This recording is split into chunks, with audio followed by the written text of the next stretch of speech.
అందరికీ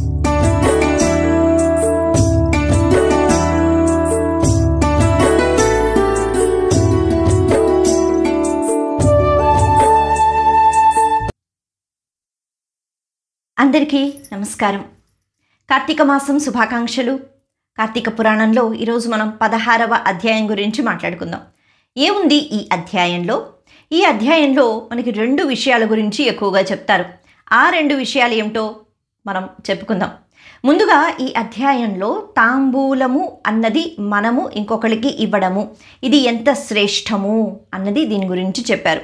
సాధారణంగా ఒక పూజ చేసేటప్పుడు, అంటే వినాయక ఆరాధన కావచ్చు, ఏ దైవం ఆరాధన అయినా ముందుగా పసుపు వినాయకుడిని చేసి వినాయకుడిని ఆరాధించి ఆ తర్వాత ఆ దైవాన్ని మనం పూజిస్తూ ఉంటాం కదా.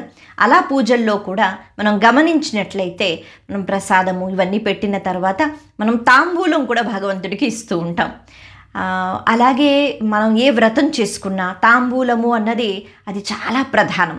తాంబూలం లేకుండా మనకి ఏ పూజ కూడా పూర్తి కాదు. ఇంకా నైవేద్యాలలో అది ఇది ఏది లేకపోతే సరే ఒక అరటిపండు పెట్టండి, అది లేకపోతే బెల్లం ముక్క పెట్టండి అని అంటూ ఉంటారు, కొద్దిగా పంచదార పెట్టేయండి అని అంటారు. ఏదైనా పెట్టొచ్చు, కానీ తాంబూలం మాత్రం చాలా ముఖ్యం. ఎందుకు ఈ తాంబూలానికి అంటే ఆ తమలపాకులు అలా పెట్టి దానికి ఎందుకంత విశేషంగా ఇది ఉంటుంది అంటే, తాంబూలము అన్నది ఎవరికైతే మనం ఇస్తున్నామో వాళ్ళని ఎంతగానో గౌరవిస్తున్నాం అన్నమాట.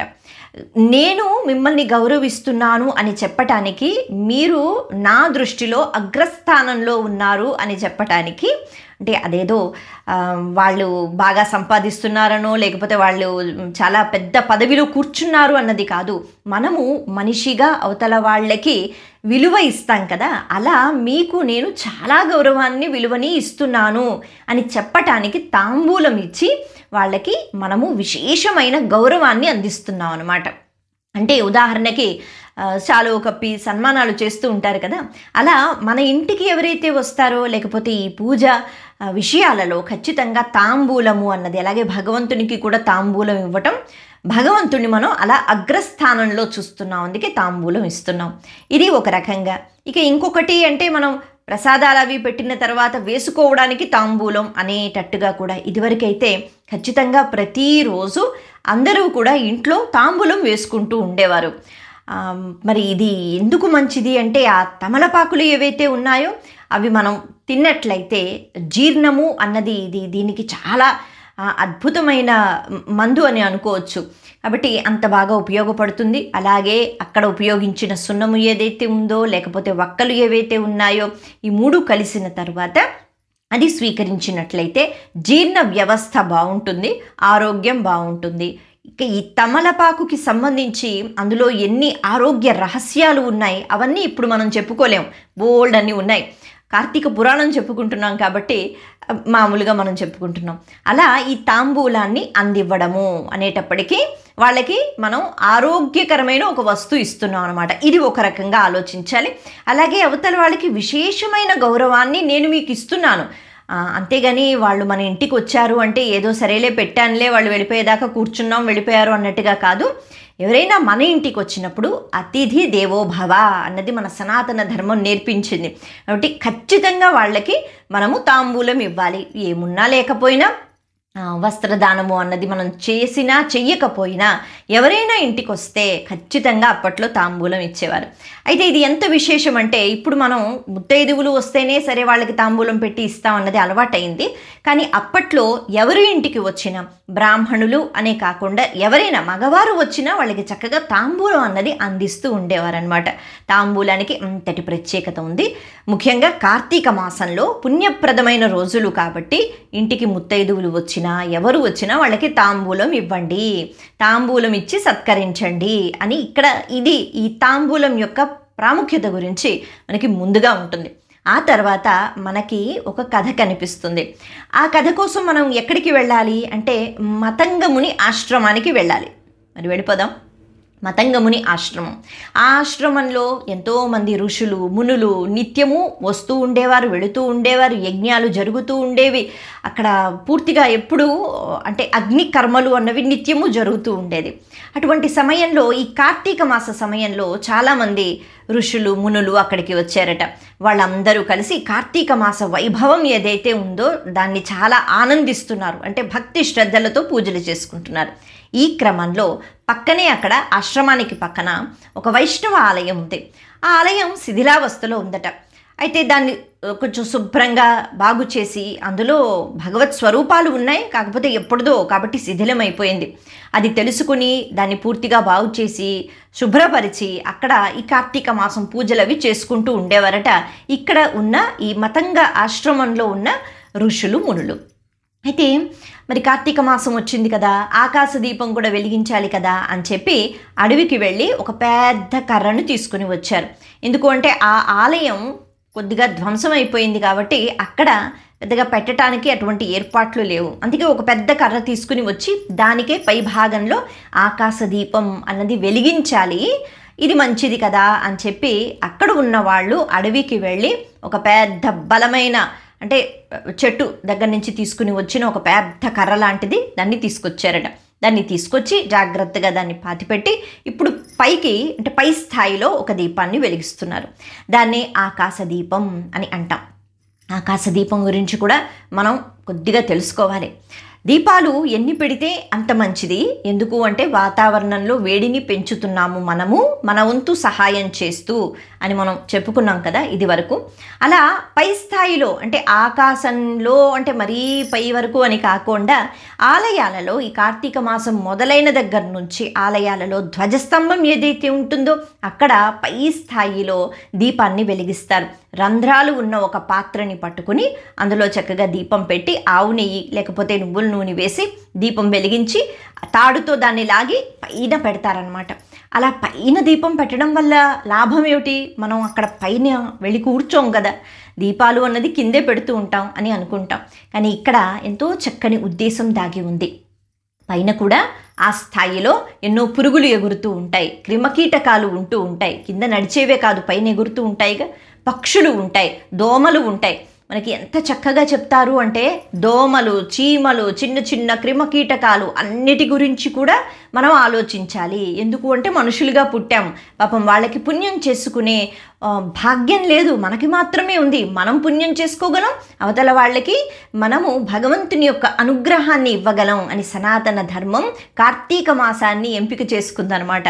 అందుకే ఇది చాలా పుణ్యప్రదం. ఆలయాలకి వెళ్ళి ఈ ధ్వజస్తంభానికి ఆకాశ దీపం వెలిగించినప్పుడు మన వంతు సహాయం చేయటమో లేకపోతే దాన్ని చూసి నమస్కారం చేసుకోవటమో అలవాటు చేసుకోవాలి.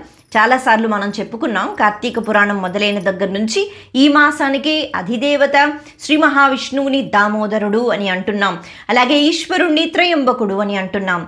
దామోదర ఆవాహయామి, త్రయంబక ఆవాహయామి అంటూ దీపం వెలిగించినప్పుడు ఆ దీపం పై స్థాయికి వెళ్ళినప్పుడు అక్కడ ఎగిరే పక్షులు, ఎగిరే పురుగులు లేకపోతే ఈ పురుగులు లాంటివి ఉంటాయి కదా అలాంటివి, వీటన్నిటితో పాటు పెద్ద పెద్ద వృక్షాలు ఏవైతే ఉంటూ ఉంటాయో అంటే చిన్న చిన్న మొక్కలు కాకుండా ఆ వృక్షాలకి కూడా ఈ కాంతి అందేటట్టుగా, అంటే అంతవరకు అందుతుందా, ఎంతవరకు అందితే అంతవరకు అలా పై స్థాయిలో పెట్టి ఆ కాంతిలో భగవంతుని యొక్క అనుగ్రహం ఉంది కాబట్టి ఆ భగవంతుని యొక్క అనుగ్రహం ఇటు వృక్షాలకు ఇటు దోమలకు ఎగిరే పురుగులకు అందరికీ కూడా కలగాలి అనే ఒక సద్భావనతో ఆకాశ దీపాన్ని మనం వెలిగిస్తున్నాం. అంత చక్కని ఉద్దేశం. కాబట్టి ఆకాశ దీపం ప్రతి ఆలయంలో మనకి కనిపిస్తూ ఉంటుంది. ఇది భూత దయకు నిర్వచనం అని చెప్పుకోవాలి. సరే, అయితే ఇలా చేసిన తర్వాత మనము దీపాలు కింద కూడా వెలిగించుకోవటం, అలాగే నీటిలో దీపాలు, వీటి గురించి కూడా మనం తెలుసుకుంటూ ఉంటాం. ఇది ఈ కార్యం చేయటానికి అక్కడ ఉన్నవాళ్ళు ఒక పెద్ద కర్ర తీసుకుని వచ్చి అక్కడ పై స్థాయిలో దీపం పెట్టారు. ఇలా దీపం పెట్టారో లేదో అక్కడికి ఈ కర్ర అంటే ఈ పెద్దగా బలంగా ఉన్న కర్ర పెళ్ళుమని ఒక్కసారిగా అది పగిలిపోయిందట, విరిగిపోయి అందులోంచి ఒక పురుషుడు బయటకు వచ్చాడు. అందరూ ఆశ్చర్యంగా చూస్తున్నారు ఏం జరుగుతోంది అని. ఇప్పుడు ఈ పురుషుడు బయటికి వచ్చి అందరికీ నమస్కారం చేస్తున్నాడట. నేను నిజంగా ఎంత అదృష్టవంతుణ్ణి, నేను ఎప్పటి నుంచో ఇలా కర్రగా ఉండిపోయాను కదా, అంటే చెట్టు వృక్షంగా ఆయన ఉన్నాడు. ఆ వృక్షంలోంచి ఇప్పుడు ఆ కర్రని తీసుకుని వచ్చి అక్కడ పుణ్యప్రదమైన అంటే భగవత్ స్వరూపమైన దీపాన్ని వెలిగించారు, భగవంతుణ్ణి ఆహ్వానించారుగా. అటు ఈశ్వరుడు అటు శ్రీ మహావిష్ణువు ఇద్దరూ ఉన్నారు ఆ దీపపు కాంతిలో. కాబట్టి అలా ఆ కర్రకి వెలిగించారు కాబట్టి ఆకాశ దీపం, ఆ కర్రలో ఉన్న జీవుడు ఎవడైతే ఉన్నాడో వాడు ఒక రూపాన్ని దాల్చి బయటకు వచ్చాడు. ఇప్పుడు అందరికీ నమస్కారం చేస్తున్నాడు, మురిసిపోతున్నాడు. నేను ఈ జన్మ నుంచి బయటపడ్డాను, నేను ఈ జన్మకు వచ్చాను, అంటే మనిషి జన్మకు వచ్చాను అని ఆనందిస్తున్నాడు. ఎందుకు అంటే మనిషి జన్మలో ఉన్నప్పుడే కదా సత్కర్మలు చేసుకోగలుగుతుంది.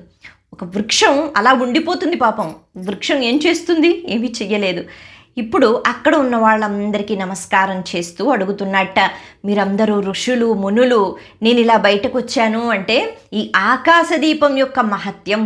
ఇది ఇలా వెలిగించిన వెంటనే లోపల ఉన్న నాకు విముక్తి కలిగింది, నేను ఇలా ఈ రూపాన్ని ధరించాను.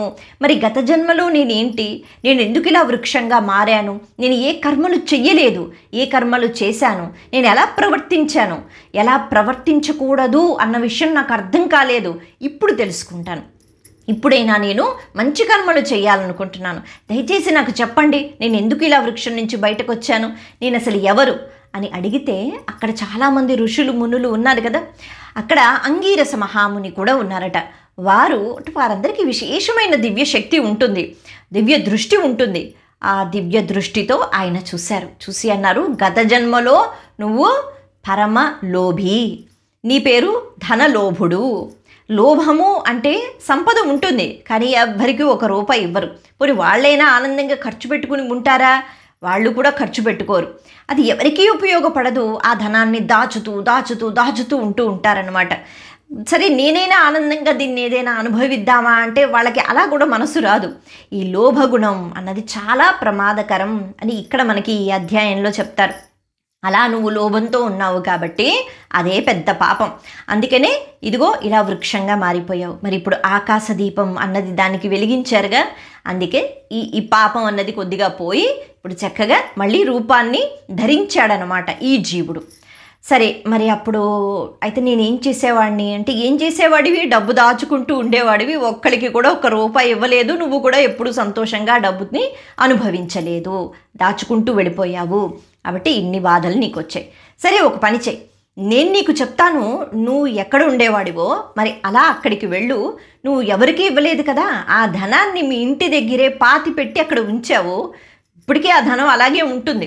అందుకని నువ్వు వెళ్ళి అక్కడ తవ్వి ఆ ధనం బయటికి తీసి, కార్తీక మాసం కాబట్టి అందరికీ దాన ధర్మాలు చెయ్యి, అలాగే తర్వాత కూడా నువ్వు దాన ధర్మాలు చెయ్యి, ఇప్పుడైనా దాన ధర్మాలు చేసుకో, అప్పుడు జీవుడు తరించిపోతాడు అని అంగీరస మహాముని చెప్తారు. సరేనండి నేను వెళ్ళిపోతాను అనే కాకుండా ఇప్పుడు ఈ ధనలోభుడు ఇంకా ఎన్నో విషయాలు అడుగుతున్నాడు. అసలు మనిషి అన్నవాడు ఎలా ప్రవర్తించాలి, ఎలా ఉండాలి, ఏం చెయ్యాలి, కొద్దిగా నాకు చెప్పండి, నాకు ఎన్నో మంచి విషయాలు వినాలనుంది అని కుతూహలంతో అడుగుతూ ఉంటే అంగీరస మహాముని సరే నేను నీకు చెప్తాను అని చెప్తున్నారట. అలా చెప్పిన తర్వాత ఈయన పూర్తిగా విన్న తర్వాత అక్కడి నుంచి వెళ్తారనమాట. మరి ఏం చెప్పారు, ఈయన ఏం విన్నారు అన్నవి మనకి 17వ అధ్యాయంలో ఉంటాయి. ఆ అధ్యాయంలో ఆ విషయాలు మనం చెప్పుకుందాం. మరొకసారి మీ అందరికీ కార్తీక మాసం శుభాకాంక్షలు. నమస్తే.